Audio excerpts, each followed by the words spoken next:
दोस्तों, रतनलाल बोल रहा हूं और आप देख रहे हैं अंबेडकर नामा। क्या 2024 लोकसभा की तैयारी शुरू हो चुकी है? कौन बनेगा प्रधानमंत्री? 4 तारीख को कांग्रेस पार्टी की एक रैली है रामलीला ग्राउंड दिल्ली में और 7 तारीख से कांग्रेस भारत जोड़ो यात्रा शुरू कर रही है। लेकिन इस बीच तेलंगाना के मुख्यमंत्री बिहार पहुंचे हैं, नीतीश कुमार से मिले हैं, लालू प्रसाद यादव जी से मिले हैं। इसके क्या मायने हैं? आखिर इस एपिसोड में हम बात करने जा रहे हैं कि 2024 के लोकसभा चुनाव में रीजनल पार्टीज, क्षेत्रीय दलों की क्या भूमिका होगी। उधर जदयू का बैनर बदल चुका है। जो हैशटैग हम लोग चलाते थे अंबेडकर नामा में कि यहां मन की नहीं काम की बात होती है, वही लगा है वहां जदयू के पोस्टर पे, मन की नहीं काम की बात होगी। जीतन राम मांझी ट्वीट कर रहे हैं कि जो गलती सरदार पटेल के साथ हुई थी इस बार नहीं होनी चाहिए, अर्थात नीतीश कुमार पटेल कुर्मी समुदाय के हैं, उनको प्रधानमंत्री के लिए पुश कर रहे हैं, लिख रहे हैं। लगातार हलचल है। महाराष्ट्र में शिवसेना और एनसीपी है, जगन रेड्डी हैं आंध्र प्रदेश में, तेलंगाना में केसीआर हैं, केरल में लेफ्ट पार्टीज हैं, ममता बनर्जी बंगाल में है, बिहार में जेडीयू आरजेडी है, उत्तर प्रदेश में सपा और बसपा है। आखिर इस चुनाव में क्षेत्रीय दल कितना इंपॉर्टेंट होगा? क्या सारी पार्टियां नीतीश कुमार के नेतृत्व को स्वीकार कर लेंगी? लंबा अनुभव है, लंबे समय से मुख्यमंत्री हैं, केंद्र में भी मंत्री रहे हैं। क्या है, इस सब तमाम पहलुओं पर बात करने के लिए आज अंबेडकर नामा में वरिष्ठ पत्रकार संजीव पांडे साहब मौजूद हैं और इनकी बहुत पैनी नजर होती है इन मामलों पर। इनसे समझने की कोशिश करेंगे कि आखिरकार क्या होने वाला है role of regional party. Sanjeev ji, स्वागत है अंबेडकर नामा। नमस्कार सर। नमस्कार। क्या होगा? आप तो लगातार इसमें लिखते रहते हैं, क्या बन रहा है? कॉर्पोरेट क्या करेगा? देखिए, जो तमाम घटनाक्रम हुआ, वो घटनाक्रम, बिहार का घटनाक्रम इसलिए बहुत महत्वपूर्ण हुआ कि ऐसा लगा कि देश में गंगा उल्टी बह रही है। क्योंकि देखिए, कर्नाटक में कांग्रेस की सरकार गिराने में भाजपा कामयाब हो गई। उसके बाद मध्य प्रदेश में सरकार गिर गई थी, महाराष्ट्र में सरकार गिर गई, झारखंड में भी सरकार गिरने की नौबत आ गई थी। और इन परिस्थितियों में ऐसा लग रहा था कि तमाम छोटे पार्टियां या तो बीजेपी के सामने सरेंडर कर दें, और जो भी बीजेपी के साथ थोड़ा सा असहमति रखते हों या बीजेपी के विरोध में हो, तो उनको बीजेपी अपने जो विधायकों के तोड़फोड़ करके उनका दल परिवर्तन करवा के जो सरकार का खरीद कर जो गिराने की जो एक रणनीति थी, वो एक बिहार में जस्ट उसका उल्टा हो गया कि जो बीजेपी के साथ जो एक लंबे समय से सहयोगी थे नीतीश कुमार, बीच में वो आरजेडी के साथ जरूर गए थे, वो फिर एक बार उन्होंने भाजपा का साथ छोड़ा। और ऐसे मौके पे जब ये कहा जा रहा है कि नरेंद्र मोदी का विकल्प क्या है इस देश में, नरेंद्र मोदी नहीं तो कौन, सवाल ये उठाया जाता है। तो वैसे में अगर नीतीश कुमार ने इतना बड़ा जब फैसला लिया और आरजेडी के साथ एक अलायंस हुआ बिहार में, तो सारे देश में जो पॉलिटिकल थिंकर्स थे वो चौकन्ना हो गए। क्योंकि लास्ट आवर तक नहीं लग रहा था, लोगों को यही कहना था कि नीतीश कुमार जो है वो एक प्रेशर टैक्टिक्स कर रहे हैं कि अपनी बातों को मनवाने के लिए वो 6 महीने से कभी तेजस्वी यादव के पास जाते हैं या कहीं बीजेपी से असहमति प्रकट करते हैं, लेकिन वो अल्टीमेट बीजेपी के साथ रहेंगे।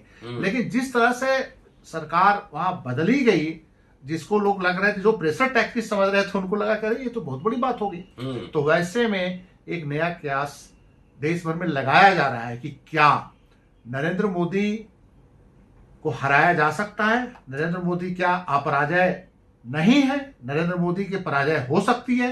ये चर्चा बाजार में शुरू हो चुकी है और अलग अलग तरीके से लोग इसका एनालिसिस कर रहे हैं। उसी एनालिसिस में ये बात हो रही है कि क्या नरेंद्र मोदी नहीं तो कौन। तो उसमें फिर एक बीच में नीतीश कुमार का भी नाम आ चुका है कि 2024 में क्या नीतीश कुमार भी प्रधानमंत्री के उम्मीदवार होंगे। जैसे आज आपने जीतन राम मांझी की बात करी, उससे पहले तेजस्वी यादव ने भी बीच में लगता है कहा कि नीतीश कुमार प्रधानमंत्री के मटेरियल हैं।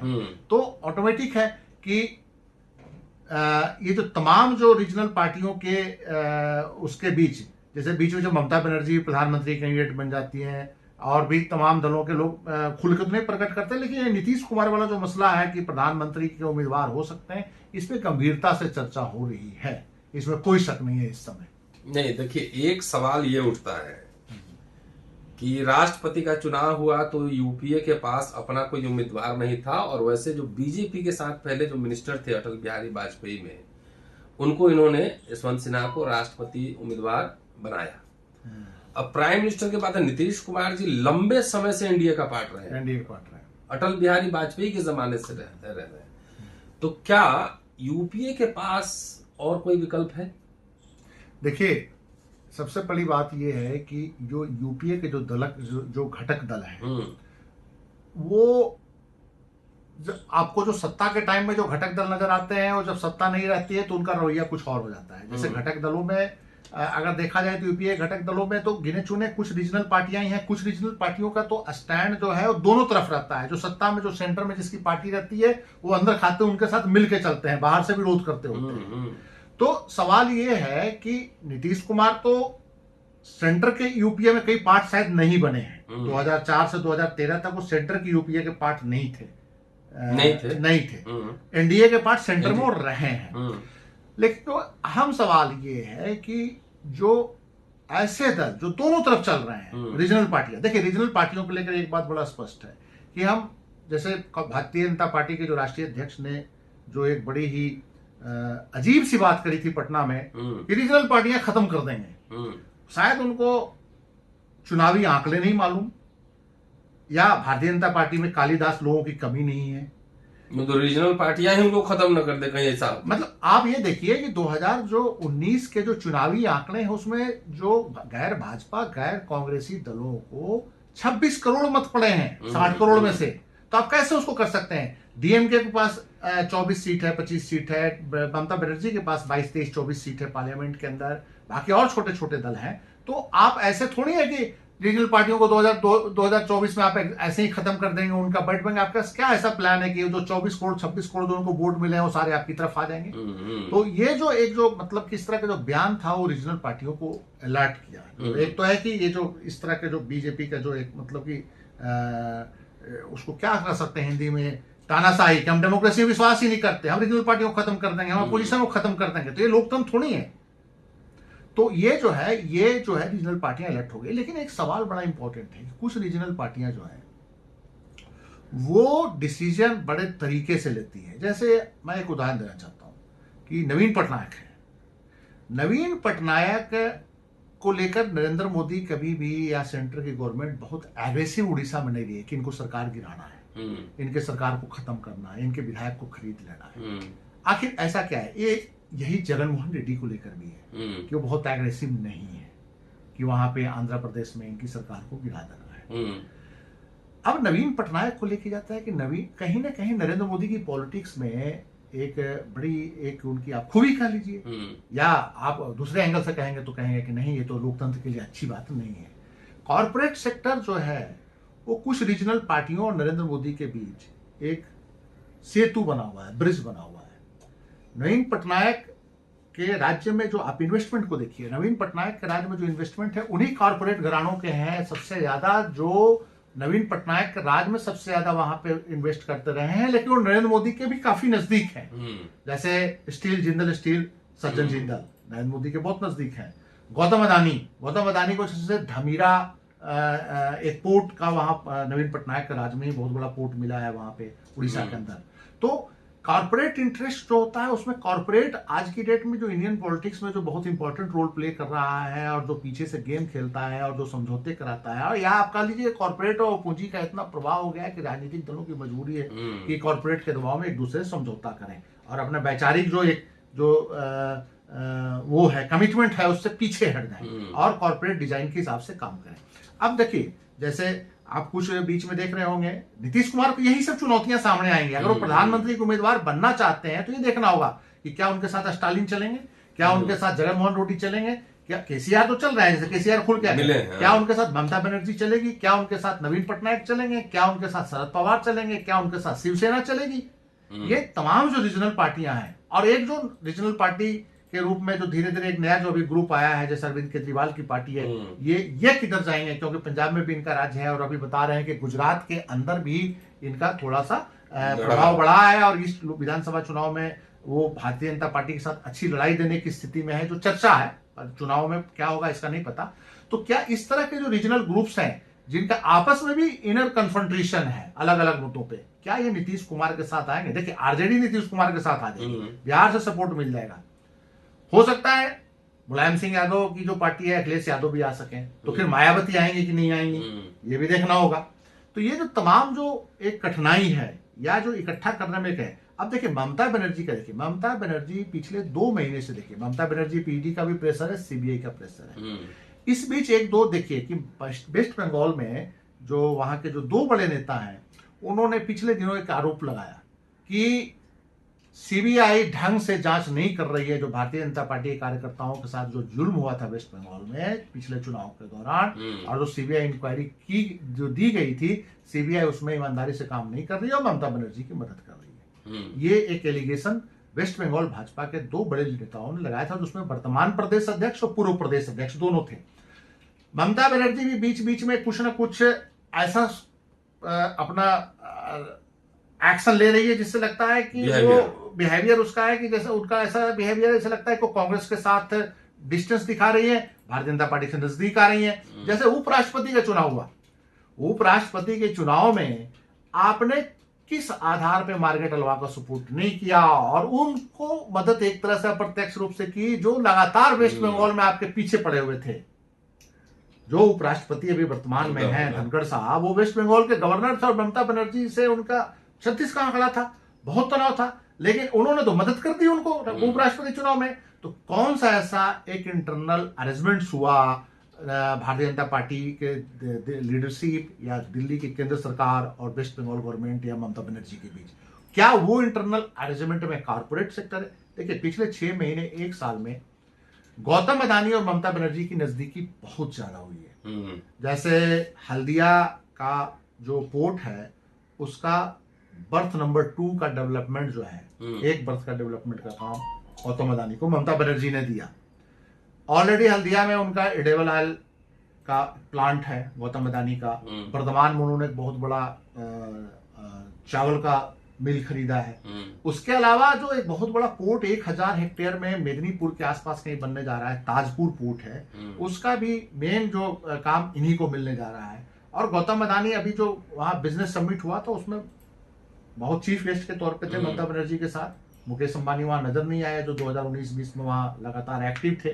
तो ममता, क्या एक सवाल ये उठ रहा है कि ममता बनर्जी 2024 के बाद कहां जाएंगे? ठीक है, सेंट्रल गवर्नमेंट की एजेंसियां भी उनके खिलाफ जा रही है, ईडी भी जा रही है, सीबीआई भी जा रही है, लेकिन कहीं ना कहीं अंदर खाते ये कयास लगाए जा रहे हैं कि जो कॉर्पोरेट सेक्टर और जो देश के जो दुनिया के जो तीसरे अमीर जो गौतम अदानी साहब हैं, क्या भारत सरकार के बीच और पश्चिम बंगाल सरकार के बीच एक सेतु का काम कर रहे हैं? तो अगर वो एक सेतु का काम कर रहे हैं तो नीतीश कुमार को पहली समस्या तो यही खड़ी हो जाएगी कि ममता बनर्जी का सपोर्ट कैसे लेंगे, नवीन पटनायक का सपोर्ट कैसे लेंगे। तो ये एक बहुत बड़ी ऐसी स्थिति, चुनौती है नीतीश कुमार के लिए। कांग्रेस ने देगी, अगर कांग्रेस को ऐसा लगेगा कि भारतीय जनता पार्टी को हटाने के लिए नीतीश कुमार एक विकल्प हो सकते हैं, जो देखो सपोर्ट कर सकती है। पहले भी उन्होंने सरकारें बनवाई हैं। हमें लगता है कि 96 में जो सरकार बनी थी देवगौड़ा की, तो भाजपा के खिलाफ तो कांग्रेस का सपोर्ट था, तो कांग्रेस तो दे देगी। लेकिन ये जो रीजनल पार्टियों का जो आपसी कनेक्शन और उस पर जो है हर स्टेट के अंदर जो कॉर्पोरेट है, अब देखिए आंध्र प्रदेश के अंदर गौतम अदानी का एक बहुत बड़ा पोर्ट है। तो इन राज्यों में जहां जहां गौतम अदानी के स्टेक्स है और गौतम अदानी के बिजनेस इंटरेस्ट है, तो उन राज्य सरकारों से उनके मधुर संबंध है। तो वो आखिर कितनी मददगार साबित होंगे दिल्ली में, ये एक देखने वाली बात है। हमें लगता है कि नीतीश कुमार ऐसी बातों को समझते होंगे कि बहुत छोटे मोटे पॉलिटिशियंस तो है नहीं, उनको पता भी होगा कि कॉर्पोरेट सेक्टर जो है वो आखिर कितना रोल प्ले करता है। तो ये देखना होगा कि नीतीश कुमार को जो इंडियन स्ट्रॉन्ग कॉर्पोरेट घराने हैं, जैसे टाटा हो गया, जैसे 3 4 5 कॉर्पोरेट घराने बहुत स्ट्रॉन्ग इस समय, गौतम अदानी हो गए, मुकेश अंबानी हो गए, टाटा हो गया, जिनका झारखंड में भी इंटरेस्ट है, बिहार में भी इंटरेस्ट है, क्योंकि बिहार जो है वो साउथ ईस्ट एशिया का एक एग्जिट पॉइंट है। तो वैसे में नीतीश कुमार के में वो कितना रुचि लेते हैं वो कॉर्पोरेट सेक्टर के लोग, ये देखने वाली बात होगी। और उसके बाद ये तय होगा कि नीतीश कुमार कितना मजबूती से उतरते हैं। अगर कॉर्पोरेट सेक्टर का एक ग्रुप अगर ये चाह लेगा कि नीतीश कुमार बहुत उपयोगी हो सकते हैं या नीतीश कुमार और मोदी के विकल्प बन सकते हैं, और अगर वो मदद करेंगे तो नीतीश कुमार एक मजबूत उम्मीदवार हो सकते हैं। सिर्फ जनता ने डिसाइड नहीं करना अकेला कि नीतीश कुमार प्रधानमंत्री होने।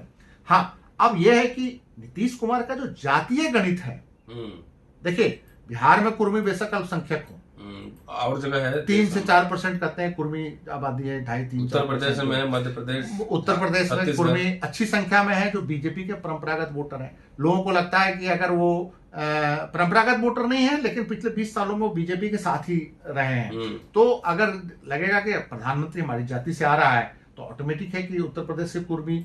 छत्तीसगढ़ में कुर्मी बहुत है, जैसे छत्तीसगढ़ के चीफ मिनिस्टर जो भूपेश बघेल है शायद वो कुर्मी जाति से हैं, तो छत्तीसगढ़ में भी है, मध्य प्रदेश में भी है, झारखंड में है कुर्मी जाति के, महाराष्ट्र में है, आपका गुजरात के पटेलों को भी मान लीजिए कि वो एक तरह से कुर्मी है।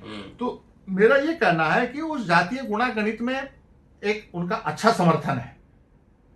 तो सवाल ये उठता है कि इंडियन कॉर्पोरेट सेक्टर और दूसरे रीजनल ग्रुप्स वो नीतीश कुमार को लेकर कितना यूनाइट होंगे, ये देखने वाली बात होगी। फिलहाल तो चलिए क्यास ही लगाए जा रहे हैं, उस समय छुपा रुस्तम कौन होगा या कौन सामने आएगा, कॉर्पोरेट ग्रुप भी तय करेगा ये कौन होगा प्राइम मिनिस्टर। देखिए ये तो एक बात, मेरी बात सुनिए, ये तो चलिए हम लोग चाहे जितना सोचते हो कि जनता वोट कर रही है वो कर रही है, बहुत सारे डिजाइन तो कॉर्पोरेट घराना करता ही करता है।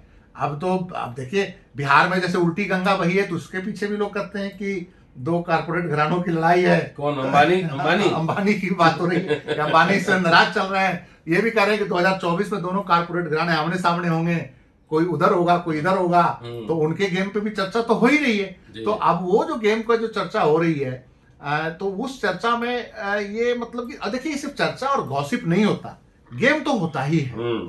अंबानी बहुत पावरफुल रहे हैं 1990 के बाद 2013-14 तक अंबानी का पावर तो पूरे देश ने देखा। वो चाहे कांग्रेस की सरकार रही हो, चाहे वो बीजेपी के एनडीए की सरकार रही हो, अंबानी पावरफुल थे। अंबानी के हर मंत्रालय में, हर सरकार में उनके थे, चाहे एनडीए की सरकार हो और चाहे वो कांग्रेस की सरकार हो, अंबानी के तो लोग बहुत स्ट्रांग पोजीशन में थे। ये हुआ कि 2014 के बाद गौतम अदानी इतने पावरफुल हो गए कि अंबानी इस समय थोड़े से किनारे हो गए हैं, कमजोर हो गए हैं, या अंबानी को कहीं ना कहीं नाराजगी लगती है कि हम कमजोर हो रहे हैं, या हमारा बिजनेस जो मतलब कि जो मॉडल है कहीं उसको भी अदानी कल को टेक ओवर न कर लें। जैसे अब वो अदानी और अंबानी के बीच लड़ाई का एक बहुत सिंपल सा उदाहरण देखिए ना, कि अब वो अदानी जो है टेलीकॉम सेक्टर में भी आ रहा है,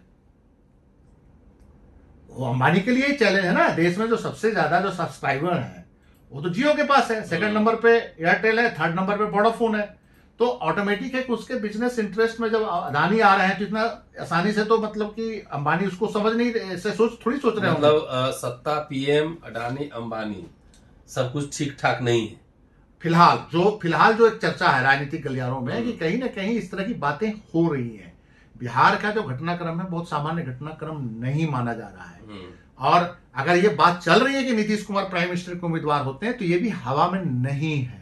कहीं ना कहीं ये एक जगह से इसको फ्लोट किया गया है कि देखें कि इसका क्या रिएक्शन क्या होता है।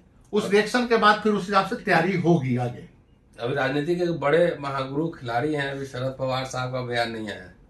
देखिए शरद पवार साहब क्या, देखिए शरद पवार साहब की 2 प्रॉब्लम है। एक तो शरद पवार साहब की उम्र का एक तकाजा भी है, मुझे लगता है काफी ओल्ड एज हो गए हैं, लेकिन ये है कि उनका विपक्ष में उनकी राय का बहुत मायना रखा जाएगा। खुद प्रधानमंत्री के उम्मीदवार होंगे, मुझे इस पर थोड़ा सा शक है, लेकिन उनकी राय का मायना रखता है। अब मुझे लगता है कि एक टाइम पे हो सकता है कि वो नीतीश कुमार को सपोर्ट भी कर सकते हैं, या कुछ ना कुछ वो राय देंगे कि अल्टीमेट क्या हो सकता है, विपक्ष का विकल्प क्या हो सकता है, उसका राय मायना। लेकिन जो नीतीश कुमार के लिए जो मैंने कहा कि मेन हर्डल ये 3 छोटे राजनीतिक दल, देखा स्टालिन भी साथ में आ जाएंगे नीतीश कुमार के साथ, कल को कोई बात होगी। अभी उसी पे आ रहा हूँ कि स्टालिन एकमात्र अभी दल है, मतलब ओपोजिशन में है, जो सोशल जस्टिस के एजेंडा को फोर्सफुली ताल ठोक के इम्प्लीमेंट करके राजनीति कर रहे हैं। वो जब सेंटर में, वहां 40 लोकसभा सीट भी है तमिलनाडु में जी, वो जब विपक्ष की भूमिका में जब सब दल मिलेंगे, उनकी क्या भूमिका होगी? देखिए स्टालिन की अगर भूमिका देखना हो तो आप 1999 की सरकार याद कीजिए, जब अटल बिहारी वाजपेयी की सरकार बनी थी, आपको याद होगा जी। वो सरकार डीएमके के ही सपोर्ट से चली थी, अगर मैं गलत ना हूं तो। देखिए, जब गठबंधन की सरकार होगी ना, तो तमिलनाडु को आप इग्नोर नहीं कर सकते।